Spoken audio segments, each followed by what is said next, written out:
guys, this is Tony with Efficient Warrior Tactical. I wanted to make a short video today to address something that came to my attention that I think is a very important subject.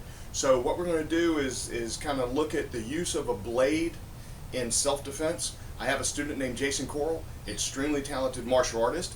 He has a YouTube page that I highly recommend, but he did a video recently on the use of a blade in self-protection. And on that video there were several comments on there, and one of them in particular was disturbing, and I want to cover that a little bit today.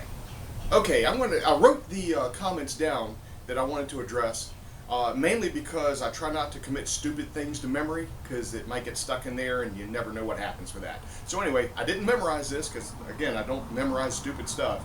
I just wanted to read it to you. Here's the thing, the gentleman's name, he goes by the name Darkovor, D-A-R-K-O-V-O-R. Ooh, scary name. Anyway, he apparently was given legal advice because Jason had made the point about the morality of trying not to kill an opponent. And it's not just moral, it's legally smart. But the comments were based on that. And this guy says, if you aren't cutting to kill, the attorney can claim you weren't in fear for your life. And he goes on to say if somebody attacked him, they deserve to die, and that the culling of misfits and degenerates is highly moral. Okay? Now, if anybody out there knows this guy, please go through his house, get rid of all the sharp objects. This guy should not be around anything sharper than a pack of Tic Tacs. This guy's an idiot. I don't know what law school he went to, but if you figure that out, let all of us know so we can avoid it. Because this kind of legal advice is going to get you a room at the Gray Bar Hotel with a highly amorous roommate. So we don't want to take this kind of stupid advice. And the problem is, this kind of thinking is prevalent among people teaching knife fighting. They'll tell you when you're fighting somebody to go for targets like the carotid artery, go for targets like the femoral artery. These are targets that are lethal. As a police officer, I can tell you my advice would be do everything you can to avoid killing another individual. Okay? I had a career in law enforcement. These are things that I have experience in. I'm not just talking from some false bravado.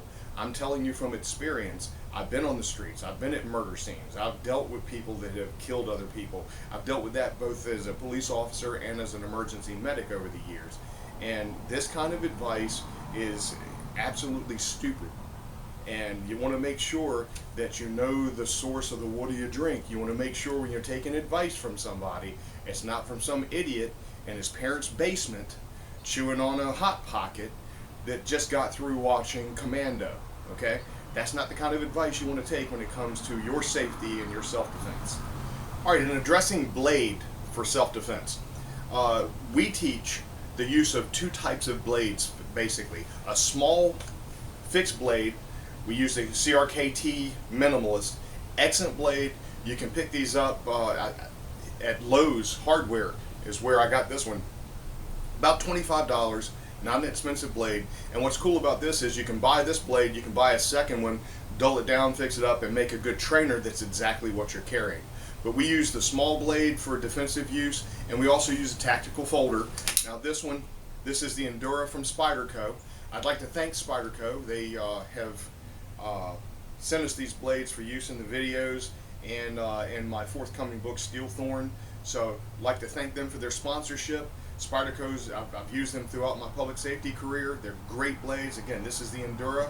The good thing about this and several other of Spyderco's knives is they make an identical trainer. Same weight, same everything. So you can practice deploying your blade like you will the one you're carrying. You can use this safely on a training partner. And like I said, great knives. I recommend them highly. But these are the types of blades that we teach when we're teaching self-protection. I advise against any of these what I call novelty blades. Things like the karambit, you know, the knife with the curved blade. These are things that if you use them in self-defense, you get in court and a jury that doesn't understand the use of a blade looks at something like that and it looks like you're carrying something special to do damage to somebody. A little blade like this is what I highly recommend for defense because it's a lot easier to defend using this small blade, especially if I'm also carrying a tactical folder. because if I chose to use this and not the larger blade, it does work in my defense as far as not being the aggressor. If I was coming after you, wanting to cut you up and go all Norman Bates on you, I'm going to use a much larger blade. And if I had that at my disposal and I used this instead, it does speak well for the fact that I wasn't coming after you as this crazy butcher, but I'm actually defending myself in an altercation. And this blade, the blade itself is only about an inch and a half, but it's plenty big enough to do whatever damage you need to do to another human being. And what we're looking to do is the kind of damage that allows us to escape. We're not trying to go all psycho on this guy. We're trying to create an avenue of escape, and this blade is plenty to do that, especially when you target correctly. And that's what we're going to be talking about next. All right, now I'm talking about targeting. What we try to teach are targets that are mechanical in nature. We're not trying to go after, carotid artery, femoral artery, things like that. What we're looking at doing is creating damage that keeps this machine from working properly.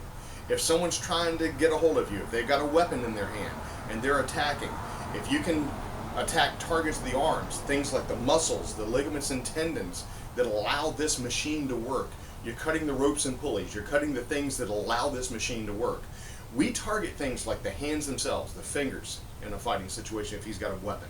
We target things like the flexor tendons. If you look at the hand, when you open and close, you'll see the tendons that allow that to happen. If those tendons are cut in a fight, you've taken away the function of that hand. If you cut the bicep, you're cutting a target that lets his arm move back towards himself. If he's got a blade, he can't draw a cut because he can't bring that arm back to him anymore. It makes it very difficult for him to deploy his weapon against you if you have taken away the function of his dominant hand that he's using to try to use that weapon. With a swing, and I'm able to defend this, and I've got my blade, I'm looking at targets like the bicep. I'm looking at targets like the flexor tendons. Hell, I'm looking at targets like the thumb. Okay? If he's doing a backhand swing and I'm dealing with this, I'm looking at targets like the fingers. So those are the targets we're wanting to target, and they're fairly easy in a fight. You can target the hands and keep your body away from him as he's swinging. You can get in close if it's a close range environment, and it should be. If a fight is not sudden, then you're part of the problem because you've been there and escalated something that wasn't suddenly thrust upon you, but has been an escalating situation that you probably had opportunity to escape from. So you have to look at violence being sudden. If somebody presents a weapon that's coming in, you're probably not going to have a lot of distance or a lot of time. It's probably going to be something that you're having to deal with pretty immediately. And if you get in and can smother that line and control his weapon arm for a few moments, for just long enough to deploy your blade, you get to your blade. If you cut things like the bicep, the flexor tendons, the fingers and hand that's holding that weapon, you're defanging the snake. You're taking away his ability to hurt you with that weapon. So that's what we want to do when we're targeting for self-protection. And when you do this, you are putting yourself in a much better position. When you start cutting things like the carotid artery, I'll give you an example. And a lot of people don't think about this. As a police officer, I went to a murder scene. There was a guy who had been attacked in his bedroom.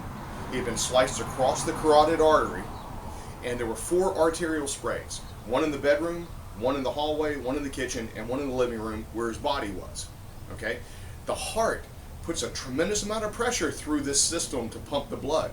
When you cut that carotid, you have got a lot of pressure, and they call it an arterial spray because it sprays out. What you've done when you cut the carotid is you've created the carotid car wash. It sprays that it sprays that blood out, and what's happening is those particles are, if you're in an enclosed environment, and that's usually a situation in self-defense, you're getting that blood in your eyes and your mouth and your mucous membranes.